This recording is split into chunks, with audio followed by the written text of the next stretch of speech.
Hey everyone, today we're talking about how to store flour. So storing flour comes down to two main things. One is the package opened or unopened, and secondly, is it white flour or is it whole wheat flour? So whole wheat flour contains more of the oil from the plant, which causes it to spoil faster. That oil goes rancid. So I'm gonna talk to you today about how to store flour. So for unopened flour, those packages should be stored in a cool, dry place. That means don't put your flour in a cabinet over the stove, right? Cool, dry place. Also, you want to keep it away from water and moisture. So areas that might get moist, sorry for using that word, areas that might get moist, don't put your flour there. Now, once that package is open, once you've opened the flour and used it, unfortunately, although we've had flour for a very long time, packaging has not changed a whole lot. So you don't want to leave it in that bag.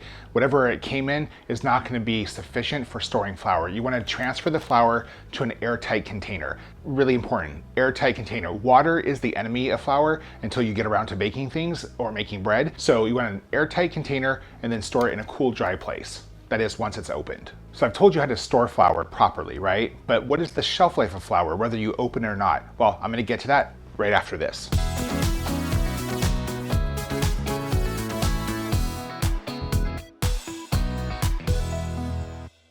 So storing flour, white flour, it'll last 1 year past the best by date in the pantry, right? Stored properly, cool, dry place. Whole wheat flour will last about 3 months past the best by date. Same way, stored properly. So it's the problem child of flours. Now you can actually extend those shelf lives if you store it in the fridge or freezer, but there's a few things to consider. So if you store regular old white flour in the fridge or freezer, it'll last up to 2 years past the best by date.